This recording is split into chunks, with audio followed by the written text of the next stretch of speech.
Welcome back to another layout update on DG Model Works channel.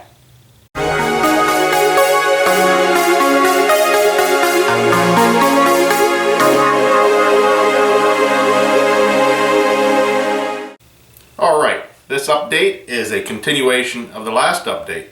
Go figure. In this one, we'll be doing a little corking and a little tracking. So let me grab the camera and we'll get started. Alright, as you see, I like to put cork under all of my track in one form or another. One, for obvious reasons, for like the mainline cork, you know, you get that nice beveled roadbed look, especially after you ballast.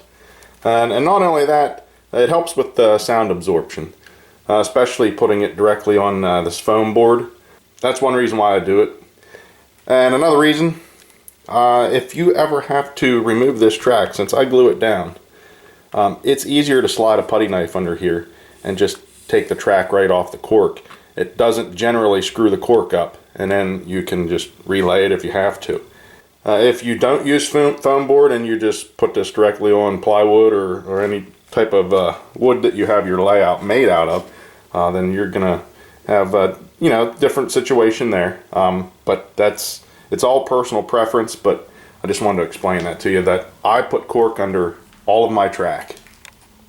And for large sections like yards or industries, I buy these cork rolls. I mentioned them before. I get these at Hobby Lobby. Now this is an old roll, and you'll see the price, $14.99. I just picked this one up today. They have increased the price to $17.99. And there's the size. 24 inches by 48 inches and 5/32 of an inch thick, which is 4 millimeter thick. And it's almost exactly the same thickness as HO scale Midwest cork roadbed. It's a little bit less, but not bad enough that whenever you transition from one to the other, it does not really affect it too bad. So about a week ago, I took 2 rolls of the cork and I spread it out, pinned it down to help flatten it out. So it should be good to go as soon as I unpin it.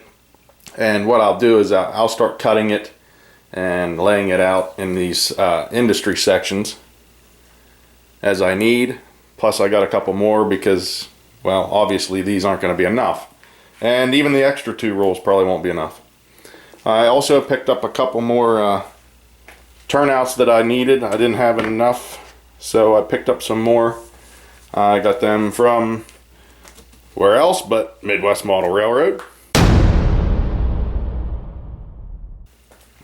And so I'm going to start piecing in the turnouts for the staging tracks also. So that's what we're going to start working on there too. And I have to move this turnout here, and I'm going to piece it in over here so we can continue with this section here. Alright, so as far as piecing in a turnout, I'm going to piece this in right here, and it just so happens I have a rail joint right there, so I think that's exactly where I'm going to put that end, and that means I need to cut the track at this end. And you have a couple different options. You can use these track cutters here or a razor saw.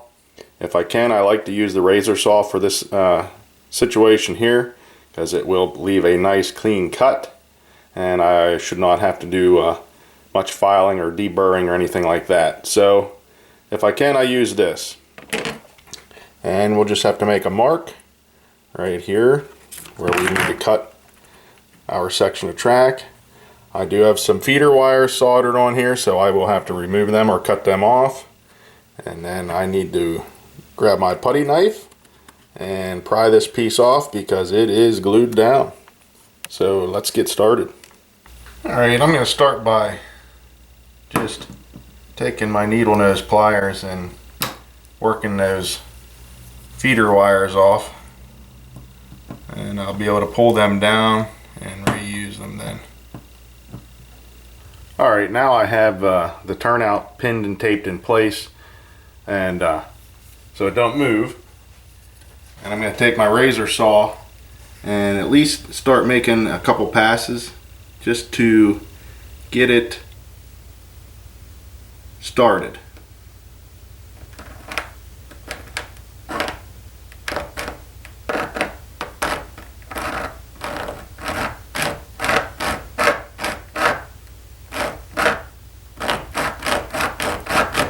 And once you get it started, then you can remove the turnout and finish cutting. And looking at that, it's going to be nice and perfect. Alright, now the track is removed there, or the turnout, and my track here is scored from the razor saw. Now I'm going to finish cutting it all the way through. I did put a piece of tape over this section of track just in case I don't pay attention and I come back too far. I don't want to cut or gouge this track here.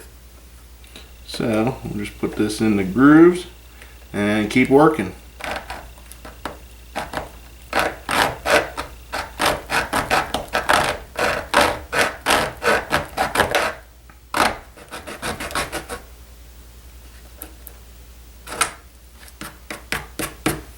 There we go, all the way through.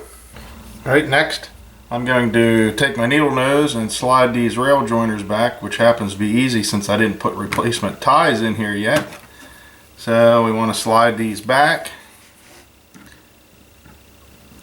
Now take the putty knife and slowly work under it, and this is where I said this comes in handy having cork road bed under it instead of just the straight foam. If you have to, go from the other side.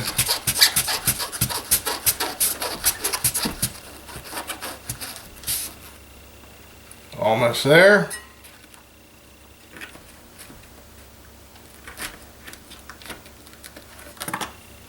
Alright, now we need to piece in our turnout. Okay, I stuck a piece of tape right here where the point throws. That way I know where not to put any glue to glue this in, and if you can help it, don't glue your turnouts in at all. That way when you need to replace one, if you need to, all you have to do is work your rail joiners back, pop the old one out, and put the new one in. Unfortunately, some of these have a little bit of a bow or whatever, so I do put a little bit of glue just to hold them in. But this still has some sticky residue from the old glue, so I don't want my throw bar sticking to it. So I just stuck that piece of masking tape there for now. But before we place that in, you're gonna have to cut some of your tie here where it connects to the rail, so we can slide some rail joiners on here before we pop that in. So just go ahead and take an X-Acto knife and you can work on that right now. So we can slide some rail joiners in. So we'll do that here.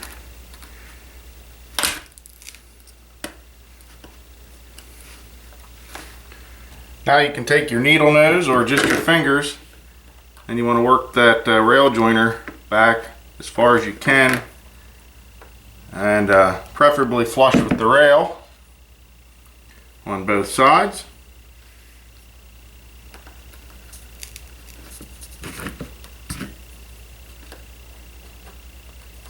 Just like so.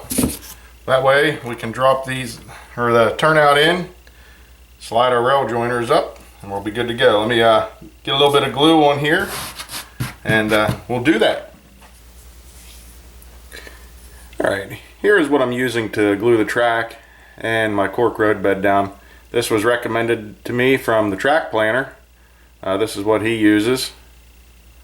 But you can use regular white Elmer's glue, whatever works for you. So I'm going to put just a little wee bit here.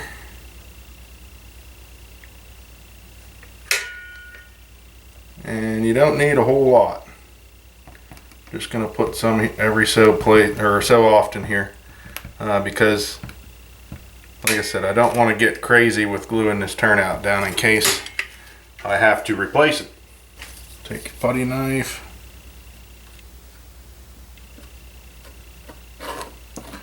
and smooth it out.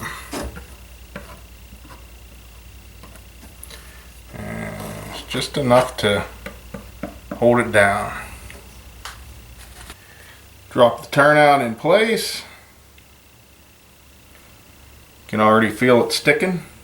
That's another nice thing about this glue as opposed to Elmer's glue. It is already very tacky, so you don't have to worry about it. And then just use your needle nose and slide your rail joiners back up onto the turnout. Being right-handed, this end is going to be a little bit harder for me because I'm using my left hand, but there we go. And just like that, we have a turnout in place. Now, these turnouts for microengineering, they do have a dead frog. So you either have to figure out a way to power the frog, which I don't do. I just make sure I have track power at either end. And you're good to go. I do not use electric frogs on any of my turnouts. They're all insulated frogs and I do not have any problems. So, there you go, guys. I will still be able to get cork road bed underneath that whenever I finish this section. So there we go. We replaced a turnout or placed a turnout. Either way, the process is the same. Alright, as far as the cork pad situation is concerned, I mean, these are really easy to work with. You position them where you want them. My situation, I'm going to need more than one in multiple locations. But get it where you want it and just pin it down a little bit to hold it for now until you trim it. And you can use a marker or just cut as you see fit.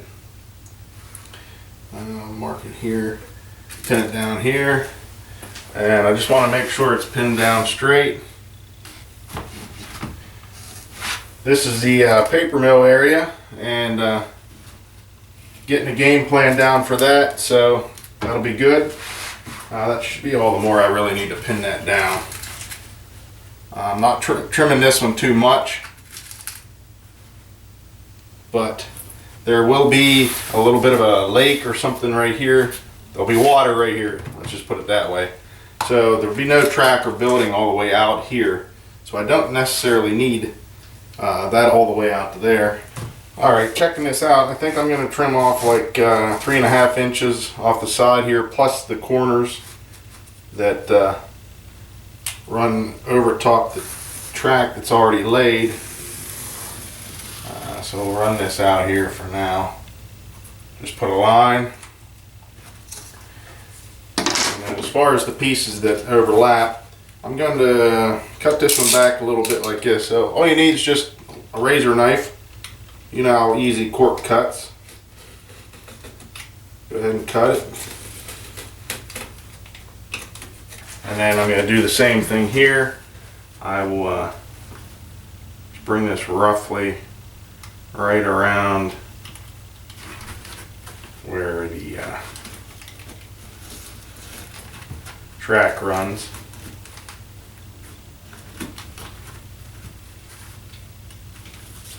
And I'll bring it over to meet this line that I made for now. And cut right up the line.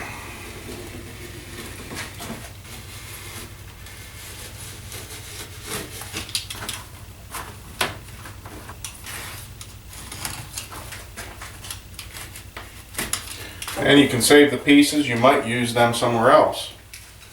As we work around here, I do need some more to piece in there yet. But let's glue this down and let it dry for now. Alright, now what I like to do is make a line around the outside edge of this. And then I'll put the glue right on the layout. And then I can place this back down right in the spot that it needs to be. So now that I have the line marked where the cork will be glued down, I'm going to use my glue again and go right along the edge of where the cork will be and use my putty knife then to smooth it out. So I'm going to start doing that now. And run a bead right along the edge, and we'll take the putty knife and just go right along there, smooth it down a little bit.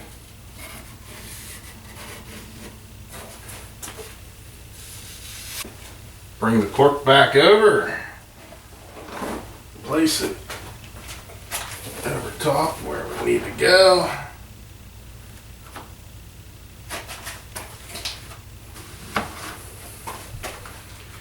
And then pin it back down.